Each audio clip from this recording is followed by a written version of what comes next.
This summer, meet the magical mermaid at VGP Marine Kingdom from April 12th till May 31st, 2024.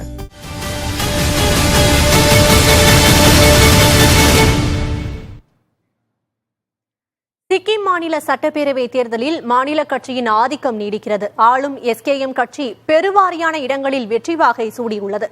Prem Singh மீண்டும் முதலமைச்சராக உள்ளார்.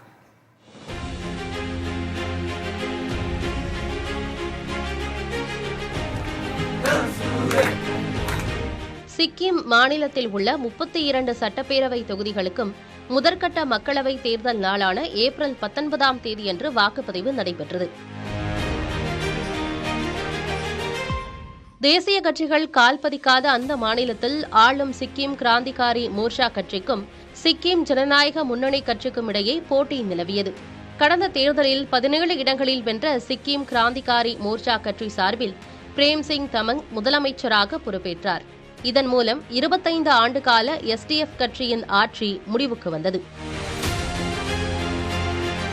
ஆட்சியை தக்கவைக்க SKM கட்சியும் மறுபடியும் ஆட்சி கட்டிலில் அமர SDF கட்சியும் கடுமையாக போராடியதால் சிக்கிமில் தேர்தல் களம் விறுவிறுப்படைந்தது.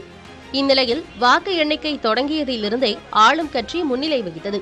இறுதியில் பிரேம்சிங் தமங் தலைமையிலான SKM கட்சி 31 தொகுதிகளில் வாகை சூடி பெருவாரியான வெற்றியை பதிவு செய்தது. எதிர்க்கட்சியான SDF கடந்த தேர்தலில் 15 இடங்களில் வென்ற நிலையில் இந்த தேர்தலில் ஒரே ஒரு இடத்தை மட்டுமே கைப்பற்றியுள்ளது.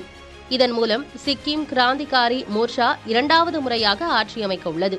பிரேம்சிங் தமங் மீண்டும் முதலமைச்சராக பதவியேற்க உள்ளார். சிக்கிமில் இருக்கும் ஒரு மக்களவை தொகுதிக்கான தேர்தல் முடிவு வரும் 4ஆம் தேதி வெளியாக இருக்கிறது. This summer, meet the magical mermaid at VGP Marine Kingdom from April 12th till May 31st, 2024.